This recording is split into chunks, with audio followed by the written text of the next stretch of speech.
Hi, I'm Rachel. And I'm Meg, and this is Ger Can Get It.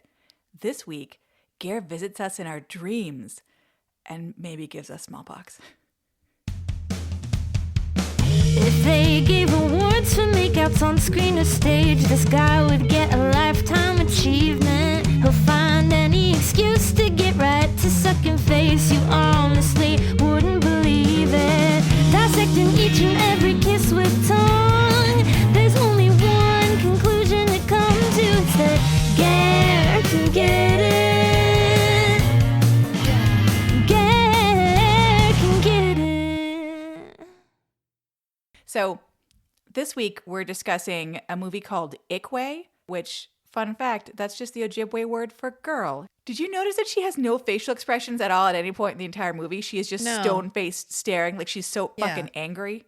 I Yeah. think, okay, so we read that quote from the director who was like, I don't know, I hired the white actors the way you normally do, but then I just went off into the woods and like threw sticks until I found some native. She was Okay, so- let me read this quote. Okay, so we don't Okay. know for sure that this is an accurate quote because the source is something that I cannot find myself independently, but this is a quote that apparently is with Norma Bailey, who is the director of Ikwe, and the quote is, "For the Daughters of the Country series of films about Métis women," and as a side note, Métis is just it's the word for people that are half Native and half white people. So, for the Daughters of the Country series of films about Métis women, I developed the idea from reading the history. I said, okay, I'll make these fictitious people, and this is what they're going to do. I did very little research with people. It was secondary to reading all the books that are around. There were 4 women who wrote the scripts for me, and I developed the material with them. They wanted to do it because of what I wanted to do, which is focus on women. Well, for the performers, I'm just scouring reserves everywhere looking for Indians who can act. The whites for the film, I get through regular agencies. Go to Toronto and do a casting. That's pretty straightforward. But the Indians, you've just got to hunt around in Calgary, Manitoba, Alberta, and some from Ontario. The crew I've got from Manitoba are all freelance. The NFB doesn't have a staff crew in the regions.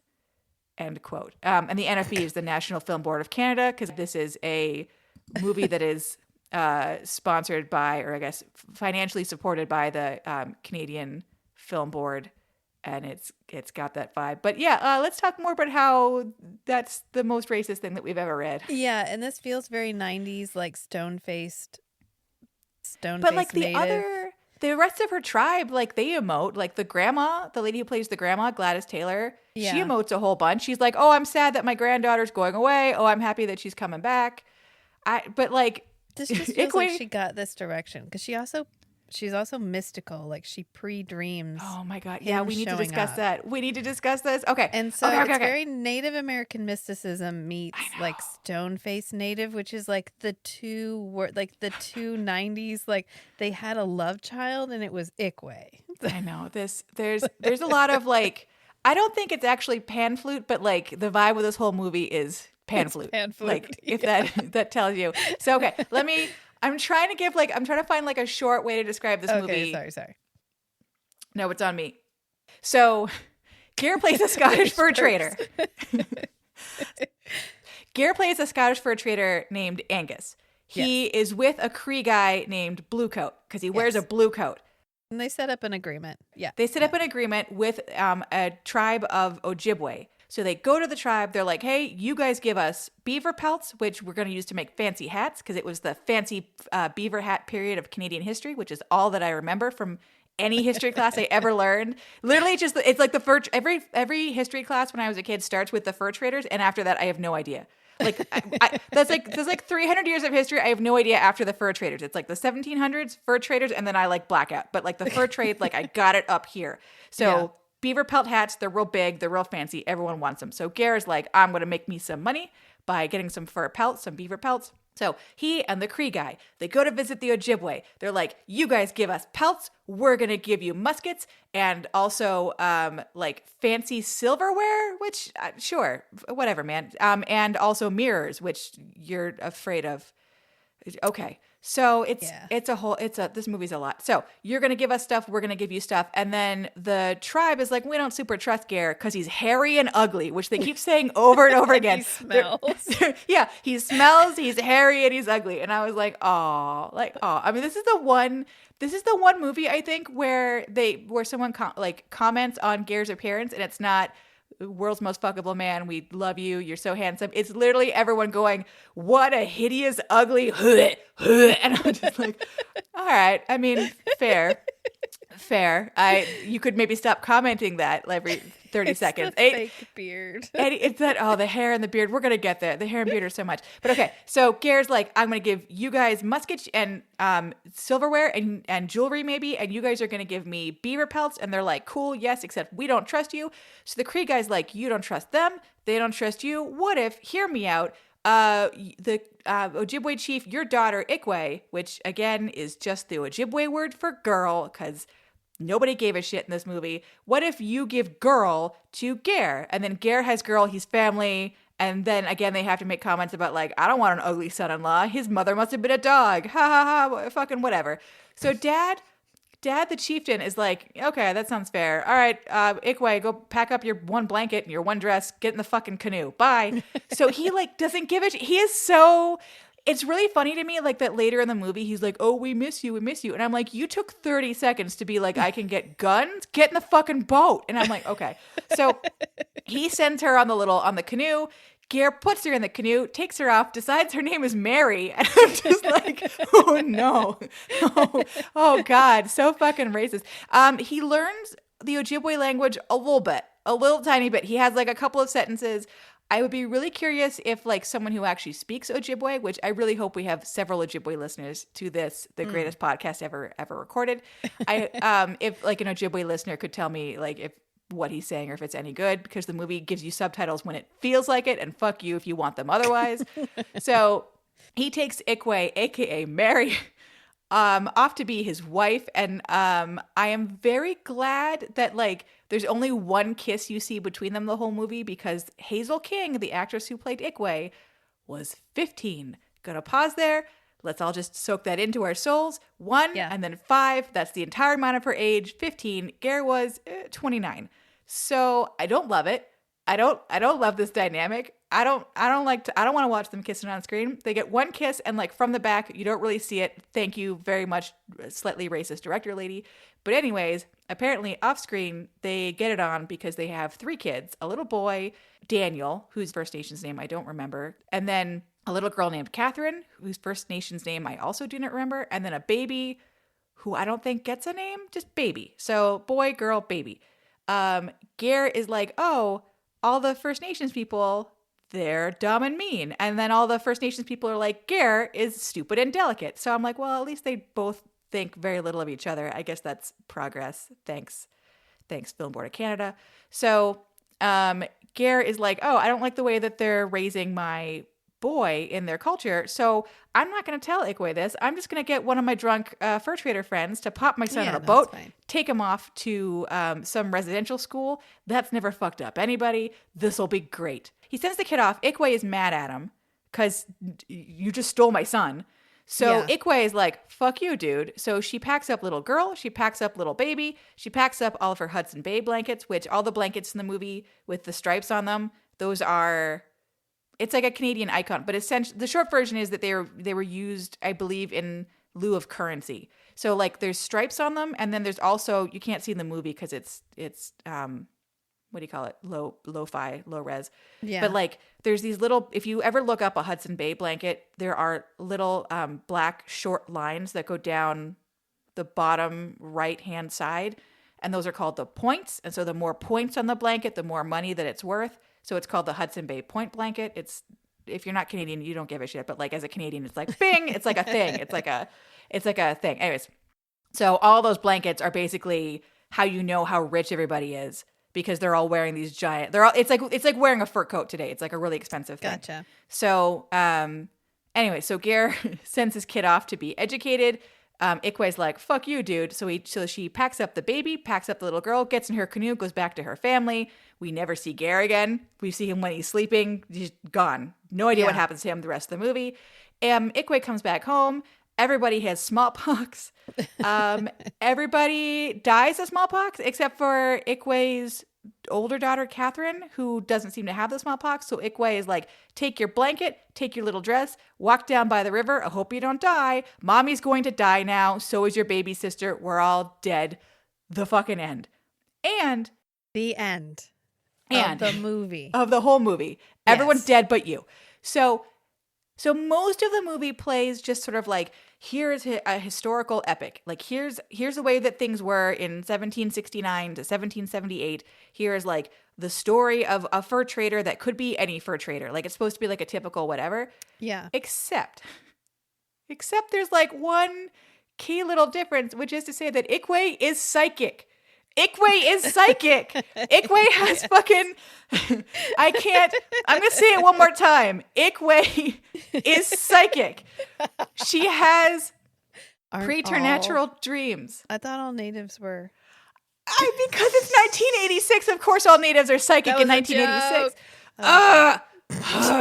Oh, God. So the movie starts with her having a dream of a white man coming in a canoe, and the clouds are white and happy, and then all of a sudden the clouds are gray and angry, and she's like, Grandma, what does that mean? Grandma's like, I don't fucking know, but you definitely had a psychic dream. Grandma's hungry, let's get some grub. And I'm like, yeah. Okay, is everyone having psychic dreams? And you're just like, because First Nations. Yeah. Native. Yes. Yeah, and then towards the end of the movie, Ikwe has another psychic vision of everyone having smallpox and like fucking dying all around her. But like we said earlier, Ikwe has no fucking facial expression. She's just pissed the entire fucking movie. She's just stone-faced like, guess I'm gonna die. Guess everyone's gonna die. Womp womp. And then pan flute. And I'm just like, oh God, this movie. Rachel, thoughts? Okay, first of all, the cover of this VHS has Ger shirtless, and that scene is not in the movie. Oh my God, what is he? No, wait, what? Okay, what is that on his chest? What the fuck is that on his chest? Well, now you're going to have to put this up on the Instagram so people can see it. Obviously, so everyone can. Okay, so you're right. This scene does not appear. Okay, I know what the scene is, though. Is that supposed to be chest hair? I don't know. I'm real concerned. Is that glued on chest hair? I'm dying. In the picture? That's what I'm saying to you. Like, I don't know what I'm looking at. Okay. So the scene that this is supposed to be is right at the very beginning when Ikwe meets Ger. Ger has just shaved off his totally fake, like, yak hair beard that he first arrives in. He has just shaved it off in the river, and he turns around and he sees that Ikwe is staring at him, and he's like, oh, a lassie. I'm not going to do a Scottish accent. You're all welcome. He's like, oh, a lassie. She's staring at me because obviously, let me go and give her a necklace. So he has like a necklace that I assume he's using it as like currency basically. So he turns around and he gives her a necklace and he's like, are you happy now? Here you go. Which in the movie, he is not wearing a shirt because he's just been bathing and shaving himself in the river. But you don't really see anything. But in the version that they used for the cover art, oh, sweet Jesus. Yeah, this is not the cover art that they have. Like, if you buy this from the Film Board of Canada, so you can go to the National Film Board of Canada. He was like, no, I did not authorize that. This is why he's a never nude. I think we found it. We found the moment. So, okay, if you go to the Film Board of Canada, you can buy digital versions of most of these educational films. I don't even know what the cover of this looks like. I think it's just the Film Board of Canada logo. Like, they don't even give it a cover. They don't care. This, however, is Ikwe standing there looking at Ger. Ger's holding the necklace that he gives her in the movie. He's still got his janky-ass yak hair wig on. He has just shaved his yak hair beard. But on his chest, there's kind of a like a happy trail, like a landing strip, a landing strip. No, it looks like somebody glued pubic hair to his chest. Yeah, but it's like a long rectangle. I'm trying to describe the shape of it. It's like a long rectangle that goes from his clavicle to like sort of his nipples, like to like the bottom of his pecs, sort of. Yeah, but it's brown and it is thick. It is thick and brown and does in fact look like somebody shaved a bunch of pubes and then just glued them all the fuck over. The fuck am I looking at? God, I just Art. You're Why? looking at art, Meg. Why would they? Thank you, Allie, for sending us the picture. So much joy. Oh no! Why? This is why they didn't put that in the movie. That They picture's filmed it. nowhere online either. You can't find, if you look up Ikwe, all you can find is pictures of the girl. You cannot find him. You can't find that. Yeah, cover. that's a new video image. That's a new image for me. My other thoughts is that a characteristic we apparently need to add to the list is including actual dead animals in the footage for the film. Thank you. This is is just the like second Deadly one. Harvest. Yeah. If I had a nickel for every time there was a dead animal in a movie You'd have that two he's nickels. in, and it's strange that it happened twice. Like there was a dead cat. We had R.I.P. Did you just Melody. give me a Phineas and Ferb quote there? Is that what you just? Yes, I did. So, Yeah. R.I.P. Melody and R.I.P. this deer. Not just the deer. They chop through a bunch of animals in this movie, and I Yeah. fully believe those are like actual deer corpses. And apparently beavers are spherical.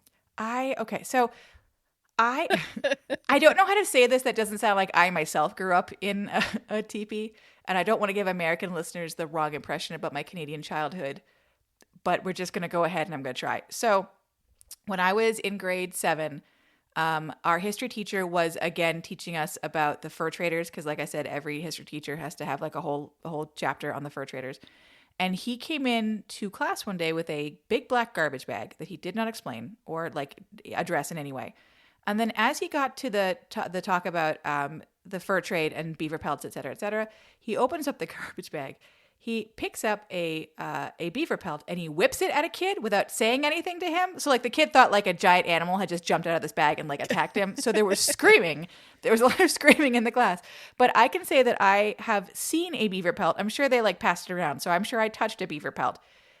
They're not naturally totally spherical. They're big. Like they're bigger than you would think they would be. Like the size in the movie I think is probably accurate. But yeah, I don't know why they're all pre-stretched into big hoops like that. I mean, maybe that just makes it easier to bundle them and carry them and then make them into hats later. I don't know. But I fully believe that those are real pelts. Like everything, I don't know. Like the wigs are all terrible. Like I feel like half of the First Nations actors had like their actual hair. So bad. But some of them were just, they're just. And then did you see that the actor who plays the chief, the Ojibwe chief, Ikwe's dad, later when they're like, oh, we need him to look older, they just clearly took some baby powder and went pow, like, slapped it on his head. I was like, yeah, this feels educational. I don't know. There's like he takes her off and they're gonna overwinter. Like he's trying to build a cabin and she's like, no, we're gonna live in this. And he's like, no, we're gonna build a fucking cabin. And she's like, I'm not even. I like that she refuses to talk to him. She just fucking refuses to talk to him, and she refuses to speak in English. She just talks to him in her language the entire time. And so, like, we then cut to the winter. I'm like, okay, it's winter, and then she walks in with a fucking baby. Like, those take 9 months. If they got pregnant right away, it's not going to be winter again. So I noticed this time. So I've watched this movie now 3 times, which you're welcome. Sorry. I know. I feel like I've both learned a lot and unlearned all the things that I learned when I was a kid from watching this. But in that scene where they get off their canoe, he doesn't help her at all. He doesn't help her get out of the canoe. He doesn't help her carry the shit. He's just like, fucking come on, Mary. So they get out of. I hate that he calls her Mary. Like that's the worst part for me. He steals her child, and I'm more mad about him calling her Mary. But so they get out of the canoe. She's working on building the teepee, and he's off like trying to figure out how to make a clearing because he's going to build like a 4-story wooden cabin, I guess is his plan. And like clearly that doesn't work because you're one very delicate Scottish man in Canadian winter. Like just go in the fucking teepee. So she's trying to build the teepee. He keeps yelling at her like, I need you, like, why aren't you helping me? Why are you ignoring me? Like I'm giving you an order and I'm a man. So like, chop chop. When she turns around, she has a little baby bump. Okay, I don't know. It doesn't need to make sense. It's fine. It's fine. We don't need to justify that. That's the part of this that you're... Yeah, I mean, I feel like their relationship is interesting because it starts off like, you're my piece of property. And she's like, well, I guess, I was told to go here, so here I am. And then they have sort of a begrudging partnership. Like, we need to help each other so we don't both starve to death in the woods, but they Clearly, make a baby it's together. not a hands-off relationship because they have like a bunch of kids. I know. Because they have the boy and then they have the girl, and there's that weird scene where she's breastfeeding the girl, and he's like, "Not in front of my friends." I like that he's like, but I like that. Okay, I like that everyone in this movie is horrible. Like, is that terrible to say? Like, I like that it wasn't like besides the psychic visions, which we're gonna put a little pin in. I like that it wasn't like that the natives are all like peaceful Pocahontas who do no harm, and they all like live in oneness with nature, and they would never hurt an animal would just walk up to them and die and be so happy to be made dinner. Like, I like that it wasn't that, but also it wasn't like these dumb dirty fucking savages. Like, I was like, okay, oh, you like made everyone suck. Like, you made Ger be like, be civilized, and like, fuck you, Mary, your name's Mary now. Like, I like that he's a prick, but also he is a delicate flower. And they're all being mean to him, and they're all like, look at that hairy asshole who doesn't know how to survive here. And like, you feel for him also, because it's like you're plunk in a new country. They're all speaking languages that you don't understand. Like, your job is to go and give them shit to get, and then you get furs, and then you make money, and then you can like afford to live a life. Did you like the scene where Ger appeared to be having like a full-on mental breakdown while carving soapstone carvings and singing Wee Willie Winky to himself? I was getting there. What was that supposed to be? Homesickness? Homesickness and like actually losing his fucking mind, which I was like, but then he's like, fine. He gets one kiss from a 15-year-old girl. Yeah, and he's like, let's again. make a son, and she's like, oh, fine, it's fine. Can you imagine like having sex with someone with just like that stone pissed off face the entire time and like her not talking? Like, there's this movie. I can't. No. I don't know how they made a baby. Do you know what I mean? Like, they don't talk to each other. And had the baby, and she was all by herself. Well, he's there when he's not like dropping off pelts, I guess. Yeah, but she had to give birth by herself, unless he brought somebody over. Oh yeah, no, it was probably just him sitting there going like, "You're being really loud right now." Yeah, can you hurry this up? What's taking so long over there? I don't understand. Do that quieter? Oh my God, this movie has so many weird visuals. Although, can I just say that like he looked paler there while having his panic attack than he did at any season of Forever Night that I can recall. I have like a pet peeve about actors having a sunburn in shows. Like, when he first shows up and he is like the reddest red, and he's like full body sunburn. Like, I don't know why, but that's like I hate it. Hate it. I believe I believe a Scotsman being uncomfortable in Canada in the summer, like much more than I believe a Scotsman being uncomfortable in Canada in the winter. So like at least that rang true for me while watching. Yeah. No, I mean, I got it. I just don't like it. Like, you can be tan, but sunburn for some reason, I'm just like, no. You don't like a big pink Ger? He's so pink when he first shows up. Oh, this God. movie was wildly uncomfortable. Yep. I'm not sure if I watched it in the 90s if I'd have felt better, if I'd have been like, what is happening? Whatever decade you watched it in, you would have seen Ikwe, who again is played by a 15-year-old girl, taking a like 6-year-old onto her lap and breastfeeding her. And I was like, oh, like, I mean, Ger's being kind of a dick in this scene, but also, oh, you're real big to be breastfeeding still. This is, okay. I mean, it's birth control. It was used as a form of birth control because for some women, as long as you keep breastfeeding, you won't ovulate again. Do you think that's why Ikwe was doing it? I think that's why we get a baby immediately after he tells her to quit. Because he tells her to quit, and the next scene is like, another fucking baby. She like pulls the baby out. Oh, God. It would have been so much. Theoretically, it would have been a not uncommon way for her to prevent herself from having another baby. I mean, if that quote is correct, then that woman did not consult anyone about historical accuracy. She read a Reader's Digest compressed edition about this time period. You have given a lot more context to the scenes than like I was aware of while watching the movie, which is like the one problem with it being meant to be educational. I feel like without knowing the background context of why some things are happening, I'm not being educated. Like, I don't understand. Like, you were telling me about tell me again about like the rodents going into the village when the little boy is beating the shit out of that little like gerbil with a stick. Yeah, and then Ger's character Angus is like, "That's brutal. You shouldn't do that."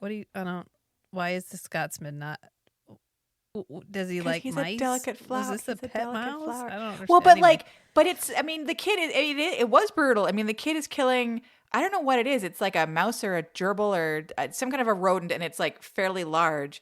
And the Yeah. kid has a big walking stick, like a big stick, and is bashing the shit out of this thing on the ground. And he's clearly Yeah. like chasing it, and everyone in the village is like, "No, it's over there. No, it's over there." And the kid's like, "All right," and he like runs after it with his stick, and he's like, "Mah, mah, mah, mah, mah," in the head of it, and then you see this thing on the ground, and it looks like it's a real dead I'm mouse pretty or sure. rat or gerbil Yeah. or whatever. It's got blood on it. Like that Yeah. is really violent. And But she like you says said, it's unlucky to have a rodent in camp. And so they're probably encouraging him to be very aggressive about killing off rodents because you didn't want them in camp. And there was actually a thing in 1993, and this is how we discovered the hantavirus, which I think is so fascinating because in Arizona on the reservations, they were having this problem with respiratory illness where these people were dying. They were getting what looked like the flu and then dying.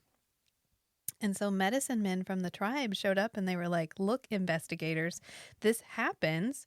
We consulted our records. This happens every time there is like a period of high rainfall and then a wet, warm winter and then another period of like flooding and rainfall.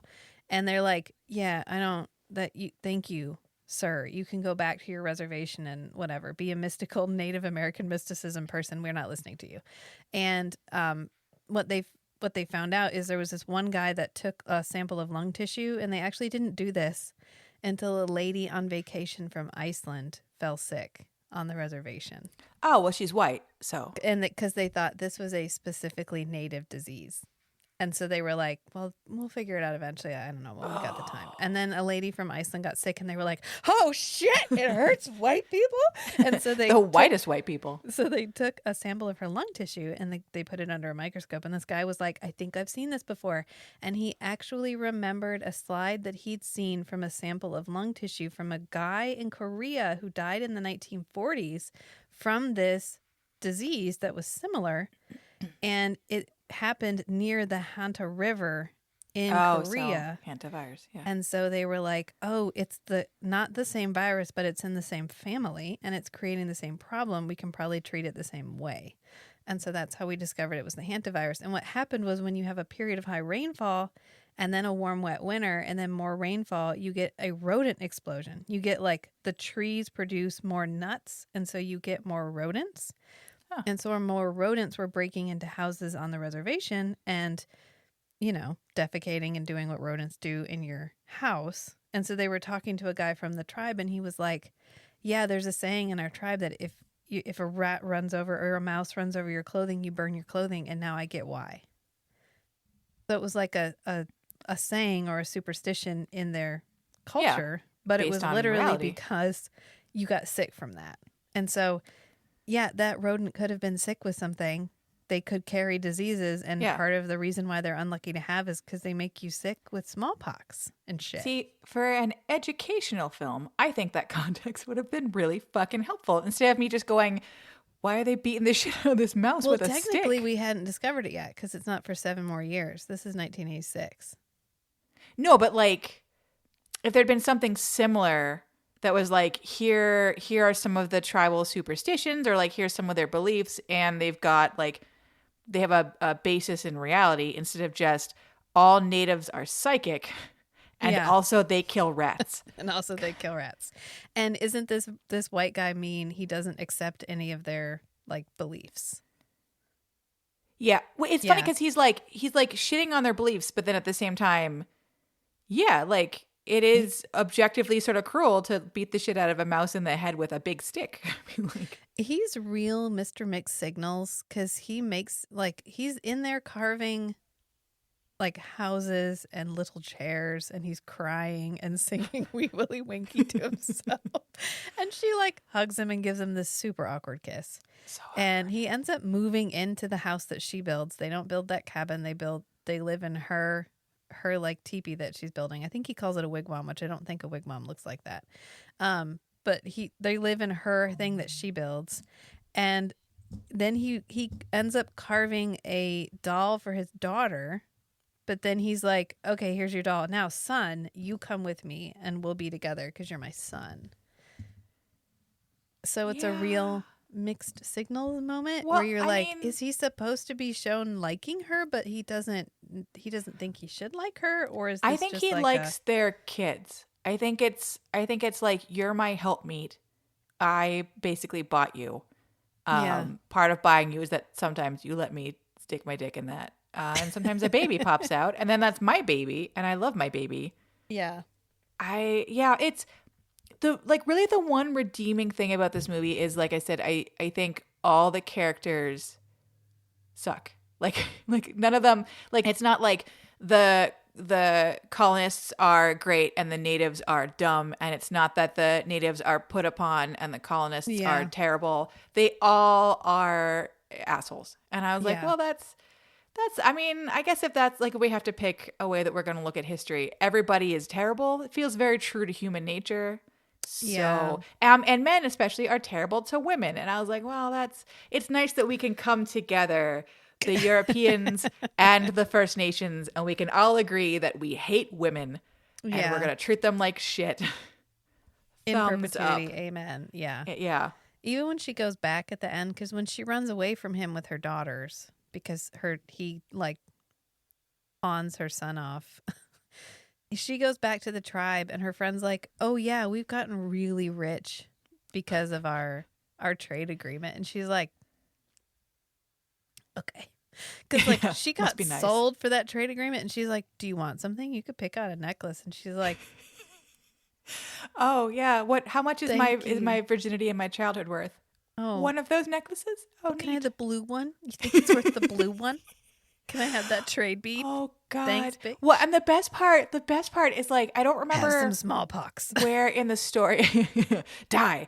Use my psychic powers to kill you. I don't remember where in what order it happens, whether it's she sees her friend with the necklaces first and then she talks to her dad, or vice versa, but she talks to her dad and her dad's like, yeah, actually, you know what? The Cree are going to give us a much better deal for these beaver pelts.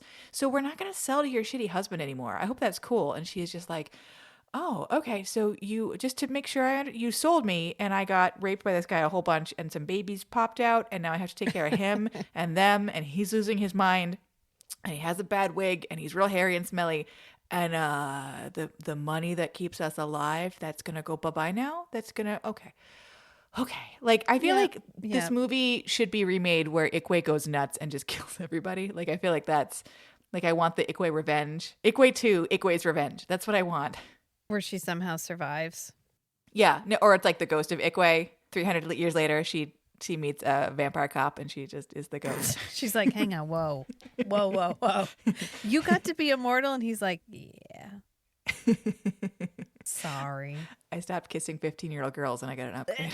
This feels, I mean, probably historically, 15 would have been, they'd have given her away at 15. I know, but like, that doesn't mean you had to hire a 15-year-old girl. Yeah. Do you know what I mean? Like, I mean, heaven forbid we provide any context at all. I don't even think we say what age she is or anything. No, all we have at the beginning is that she's not married, because all the other women are like, don't date a guy so soon. Like, enjoy being young and free, because as soon as you're married, like, they don't give you gifts anymore. They just put babies in you, and then you have to work, and it sucks. Like, don't do that. Like, that's all we get. Like, it feels like she's a teen, but like there's like that's the problem with this movie is it's meant to be educational, but there's like no context for any fucking thing. It's just everyone's terrible. Life was hard.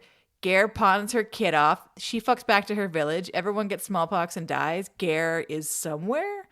He's napping the last time we see him. I have no idea. I mean, just, he could be napping still. I think it's at night. Isn't it like she leaves at night? Oh, probably.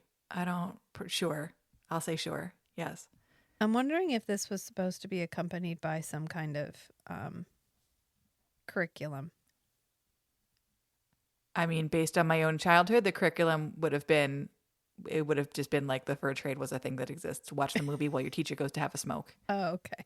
I mean, all right. Or be hungover, whichever. Okay, I fine. mean, yeah. I was just like, maybe you went through a whole lesson and then you were like, okay, let's watch a day in the life or 8 years in the life of.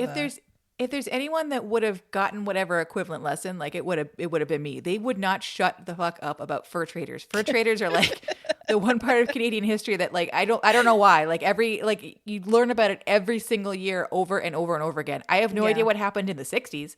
Not a clue. But the fur trade, like ad nauseum, like over and over, everyone was they were the coureur de bois. See, I remember that now. Wow. That's what they called them, the coureur de bois. And they would ride in their canoes, and they would go and they would trade with the First Nations, and they would get the beaver pelts and they would bring them back to Europe and they would make them into fancy hats. Like that's the fancy hat period of history is like all I ever learned about over and over again. And I have no context for a single fucking thing in this goddamn movie. It's probably like the Revolutionary War here. Probably. I mean, it's like the same. It's the same last time we period. were proud of ourselves legitimately. I mean, yeah. It's fine. Don't need to pull those punches. Yeah. So, I mean, characteristic wise, I mean, he's got a wig. He's got a wig. I mean, we talked about he wears weird wigs in a lot of things, and I really feel like the peak moment is when he's wearing the wig, and then he's got the leather set, like the leather band, but the leather band is not like a headband; it's just around his forehead and then around the back of his head, like a halo. He's a man of fashion and taste, you know? It's like he kept sweating the wig off, and they were like, we're going to keep this thing. We're going to strap it to your head. Strap it to your fucking head. And then, my God. I don't know. I feel like they had one wig for all the natives, and it was just like slight bangs pulled back, and they just passed it around. Yeah, it was, all the hair looked real grody, real nasty. And I think, like I said, I think some of the First Nations actors, I think that was like their actual hair, but I think for like most of the guys, I think they, like you said, they had like one wig and they're like, all right, Billy, it's your turn to wear the wig. Well, they were like, you must have long hair. And they were like, I don't. It's 1986. And they're like, well, you can't be native if you don't have long hair. And so then they gave them the long haired wig. We want verisimilitude in this bullshit movie. The government's paying us. I definitely, the first time I watched it, I definitely thought that they had one Hudson Bay blanket and they were just passing it around between each other, like scene by scene. But then at the very end, there's like two Hudson Bay blankets, and I was like, oh, you must have had the real government budget for that. So he's got his weird like yak hair, like fucking mullet wig. So there's that. At the beginning of the movie, he has the world's most insane beard, which, can we just pause for a second? As soon as he like trims it off and has that like weird, feel sort of racist exchange with the children in the river where they're like playing with him and he's like, I'm trying to shave with a straight razor, leave me the fuck alone. He takes his little mirror and he turns it around, like faces it at the kids, and they're all afraid of the mirrors because I guess I don't know, they're just afraid of the mirrors. So they're all like cringing away from him, and he's like, look at yourself in the mirror, like, and I was like, I don't like you scaring kids with mirrors, but okay. So, but as soon as he like trims off his clearly just glued on 5 minutes ago beard, and he's got like the little goatee. Did you notice that he looked exactly like Phoebus from Hunchback of Notre Dame, the cartoon? Do you know what I'm talking about? You know what I'm talking about, right? And he's got the same kind of like page boy mullet cut and the little. Yes, Chris Klein's character. Yeah, Kevin Kline. Thank you, Kevin Kline. Kevin Kline lives in my heart at all times, so we can't. It's him and Edward Harriman and Ger in a little love triangle. Or the guy from Road to El Dorado. That's all. I was gonna say that's also Kevin Kline. But no, you're right. That's Kenneth Branagh. Yeah, but the same character design. Yeah, the same model, definitely. Yeah. He wears a poofy sort of Shakespearean type shirt at one point. So that was those are referred to as trade shirts. Thank you. You're welcome. Thank you for the historical accuracy. I don't know, according to the reenacting people. No, I believe your family. Yeah, your family by blood and marriage. I am given a wool wrap skirt and a trade shirt to wear. So let's see. So he's got the wig, he's got the beard, he's got his. You said trade shirt? Yeah, trade shirt. He does an accent. He does accents a bunch. This is like, I think this is our first time hearing him do an accent, and he sustains it. I thought he does a good job. He sounds Scottish. Do a horrific Scottish accent. It's fine. Yeah, it's fine. Even when he's trying to be like, I'm drunk and Scottish, he still does a good job. Although the guy playing bagpipes was a little over the top. Can you imagine being like a First Nations person and all of a sudden there's bagpipes and you're like, oh my God, we're all going to die. Like, can you imagine never having heard bagpipes and then all of a sudden, I like that they both have a scene where like the Ojibwe tribal chief gets the musket, shoots it off, and then does like a little like stereotypical dance with it. And then they're like, to even that out, we have Scotsmen. Okay, hear me out. We're going to have them get drunk as fuck and play bagpipes because we want to be equally offensive to everybody, equally racist. Go. But yeah, that was a scene. It's weird. They have some guys who are supposed to be like Quebecois and like you hear them speak French and it sounds like Quebecois French to me, like as best as I can hear. Because again, they only give you subtitles some of the time for sometimes when they're speaking in the Ojibwe language, in Ojibwe, but like not every time they're speaking in Ojibwe. And the version that I got from the National Film Board of Canada website refused to give me regular subtitles. And I'm like, you're a government funded movie. Give me fucking subtitles. Like I'm deaf as hell. Give me subtitles. They refuse. I even tried looking up like if there was, sometimes people will like make their own subtitles and you can kind of manually add them in. I couldn't find, I guess. What? Nobody did that for I know. Ikwe? I know. I was real disappointed by it. But so like as best as I could hear, it sounded like legit enough French. But then when they were speaking English, like the accent that they threw out there was like so wildly inconsistent and weird. And I was like, where are you from again? Like where? But I thought Ger's accent was good. So we've got an accent. We've got weird wigs. We've got people. They commented on his beauty just in this movie. They just kept saying how fucking ugly he was. but the commentary. It was a commentary. So I think it counts as a characteristic. He gets a kiss with I was gonna say a lady. He gets a kiss with a child. Shh.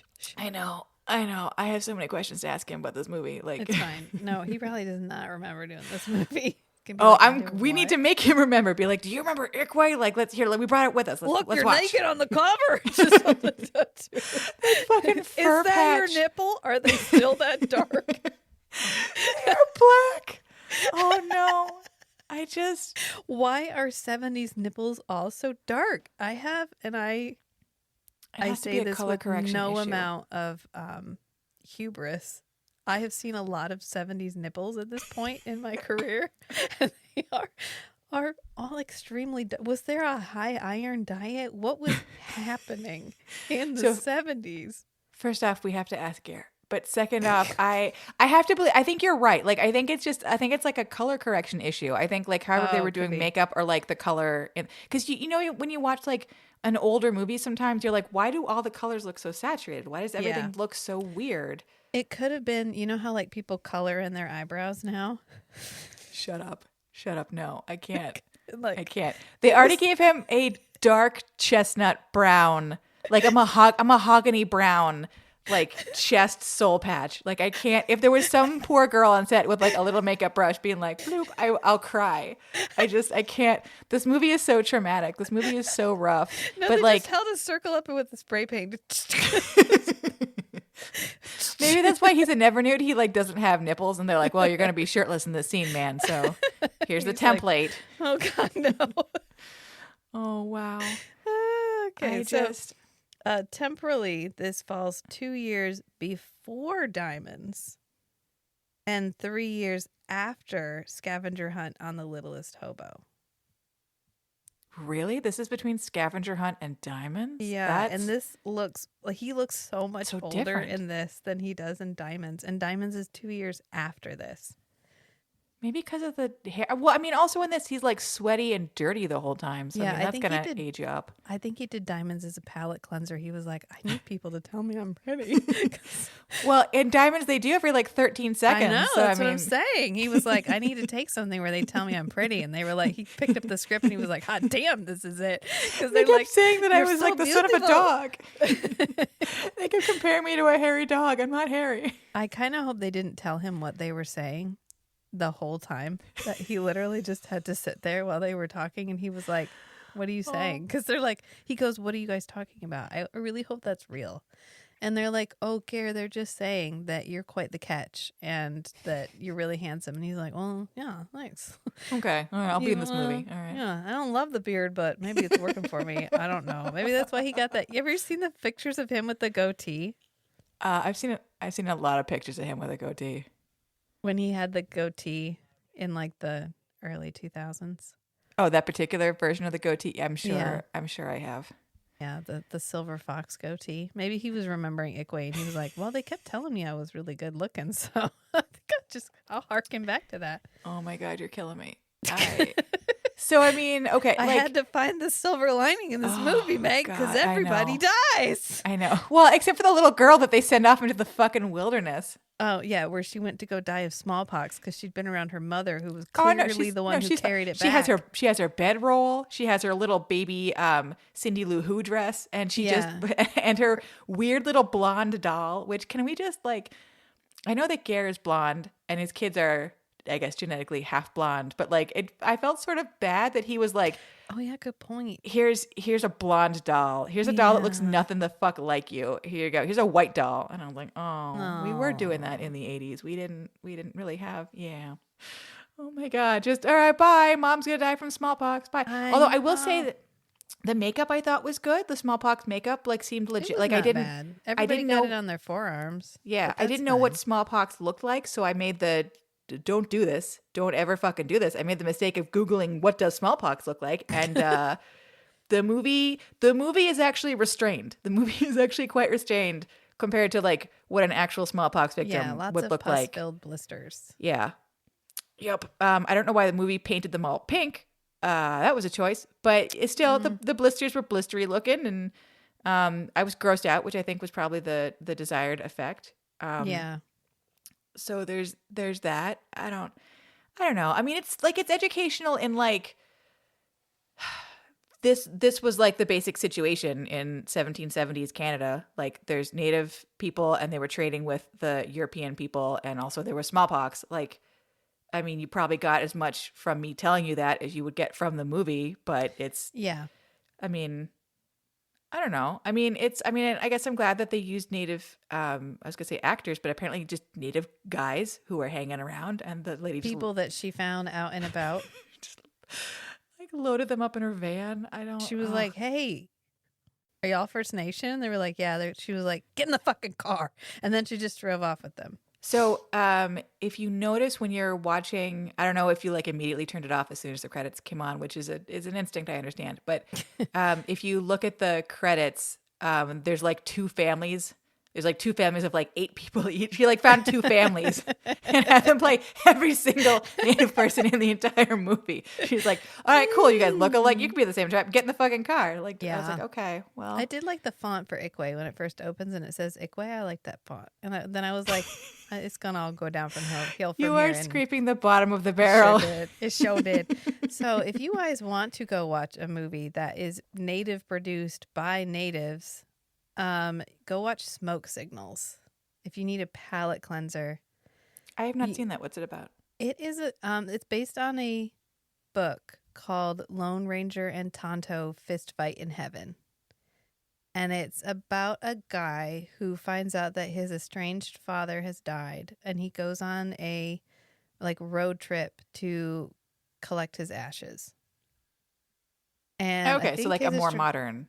Yeah, and I think his estranged father's played by Gary Farmer. So, can I be honest? The whole movie, I was like, "You're in here somewhere, Gary. I just haven't seen you yet." But like, I know, like anytime there's like any native character like at all in Canadian television, Gary Farmer like pops up like in the background somewhere. I was just like, "I know you're here, man. I'm going to hear your heavy breathing at some point. Like, where are you? Where are you, Gary Farmer? Where are you, Gary?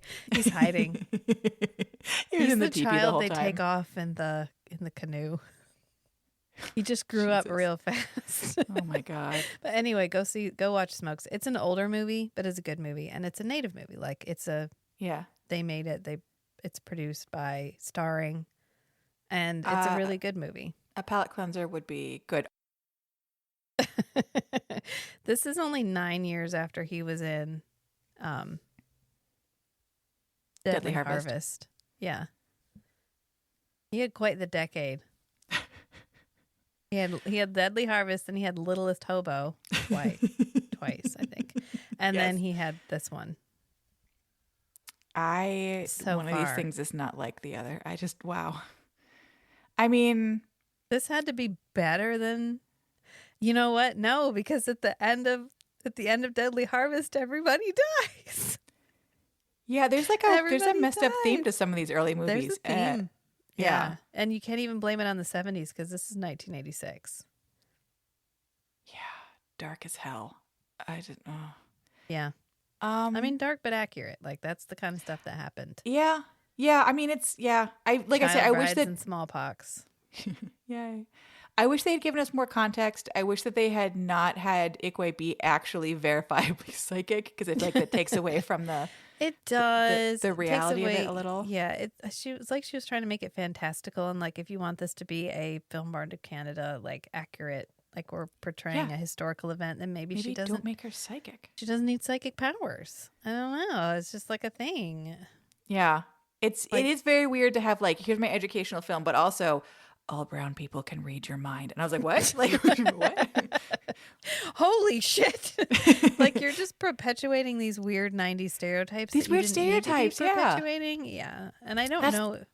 I don't know if that was the actress who couldn't make facial expressions, or if she was going for stoic. For native. stoic and constipated the entire movie. I don't And then know she which. never acts ever again. Ever Both again. of She us was tried like- to look up Hazel King. Ugh. If you look up Hazel King, there's a movie where Angie Harmon plays a character called Hazel King, and that is the only Hazel King you can find other than, oh yes, a girl named Hazel King was in Ikwe. Yeah, She's like, she's probably hanging out with Deborah Duchenne. They're I was both gonna like, say, this isn't the first time he's run a woman off completely from acting. Not him. I'm not saying he's directly responsible for either one. That was a joke, but also it both of happened them were like, twice. well, we kissed Geraint Wynne Davies, and I'd like to note that I said his name Yeah. correctly this time for once. you did. We both kissed Geraint Wynne Davies. We shall never act again, and they both just That we have laughed. peaked. We have peaked.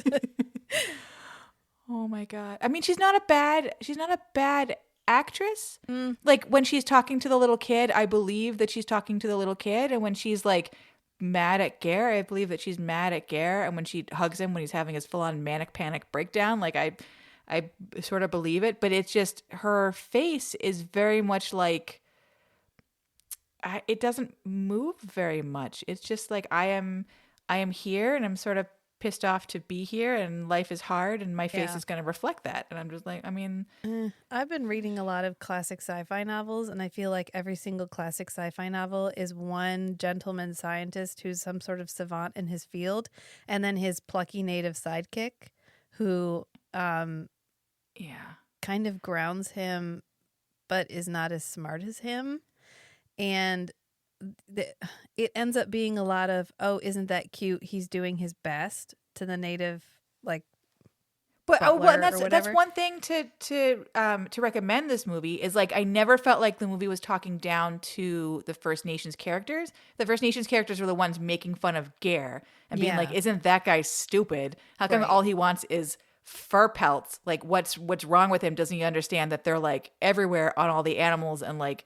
There's stuff like, what do they want hats out of? Like all these beavers, like that's dumb. Yeah. And this guy is dumb, and he doesn't know how to live here, and he doesn't know how to take care of himself, and he doesn't know how to build a teepee. And like, so I liked that especially in that first scene where they're all doing their negotiation. I like that the Cree translator and the Ojibwe chief, and also like all the other Ojibwe guys just like hanging out, shooting the shit. We're all like, look at this fucking asshole. Look at this guy. He's all hairy and weird and smelly and dumb. Look how fucking dumb he is. He doesn't know how to do Yeah. anything. For a movie from 1986 that is hard to watch just because it's like meandering and sort of miserable, like I did appreciate that it didn't feel like it was talking down to like either side. Like they both felt very humanized. Like I understood where they were all coming from. Even though all the male characters do like talk down to all the female characters, that felt Yeah. historically accurate. Like I got it. Like presently I believe accurate. yeah, Yeah. eternally accurate. Yeah. I mean, like the way that the characters love each other was hard to understand, but it mostly felt like hard because their lives are hard, and so the way that they love is hard. Like the father, Yeah. like the chief. Well, Marriage for Love wasn't like a. No, but like the parents seem to love their children and like want them back, but like also understand like I need guns, and the way that I get guns is shipping you off with Ger in a canoe. Yeah. So I Well, guess but- we have to do what we have to do. But it did kind of feel like the director felt that way about her native actors. Based I on don't that know. quote, yeah. I don't know. Yeah, just so it was like, well, she's doing her best. I'm not going to make her do any more takes because I don't think it gets any better than this. I mean, yeah, it's I will agree that I can't tell. I can't tell based on the way that Hazel King acts if her face was an intentional choice or just she was like, you're paying me $10 a day in a sandwich. This is the face you get. Right. Here you go. Yeah. I don't know. Could go either way. Yeah. No way to But know. educational. Yeah. So how to rate this? It's educational. Like if you don't know anything about the fur trade, like you're gonna learn just by, I don't know, by being like around the movie by osmosis. I mean, the cover for the VHS is now the funniest thing I've ever fucking seen in my whole life. So that might be what I put up on Instagram. Like I had another post planned, but I think it might just be you can do 2. a whole series about Ikwe. 3 sloppy wet kisses because I feel like educational and Ger is in it, and he has a pretty big part. I mean, he's in most of the movie until he takes a nap and never comes back. Which is close to the end. Which is pretty close to the he has the nap. She takes the kids back to her village. Everyone has smallpox and dies at the end. Mm-hmm. Like a 3. Like you'll learn stuff. If you go to Canada and you talk to anybody my age, they probably had to watch this movie in school and they'll have flashbacks. So that could be fun for you. 3, yeah. I guess fucking Ikwe. You watch that for fun? Yes. Fun and edutainment. I'm gonna go 1 raised eyebrow out of 5. That's fair. Nobody told him he was pretty. He didn't make out with anybody. He Well, clearly made out off screen because they had some babies. I mean, there was a kiss that happens. I'm gonna not call it making out because I don't want to throw up in my mouth. 1 eyebrow is exclusively for the nipple on the cover of the VHS. Not the chest soul patch. That's not his, and they clearly photoshopped like. It's not Photoshop, but no, they probably not Photoshop. They clearly glued that shit onto him. Maybe that's why he doesn't. Maybe that's why he's a never nude, because it like ripped his skin off and he has like a permanent scar. That man does not have body hair. He is too blonde for you to be able to see his body hair. And then the fact that they glued black hair on there, like blah, blah, they just stuck it out there. When you showed me that picture, I was like, "Oh, is he wearing a bag with a furry strap on it?" And then I was like, "I thought he did, yeah." Because you were like, "What's on his chest?" And I was like, "I don't know. I thought it was just a strap. Like he's wearing a messenger bag and he has a strap on."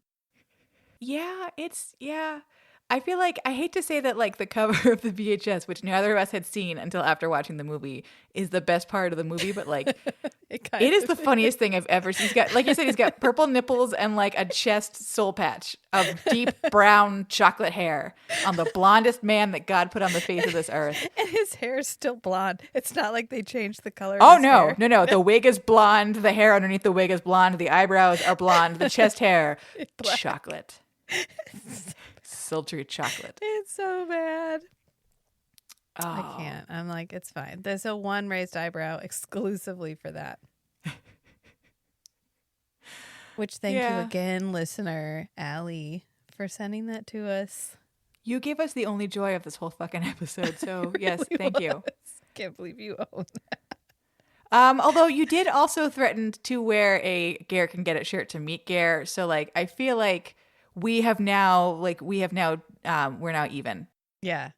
I feel like it was a gift. The VHS cover was a gift. It was a gift to compensate to for the 30 gray hairs I got when you were like, I'm going to wear it to see Ger. And I was like, huh?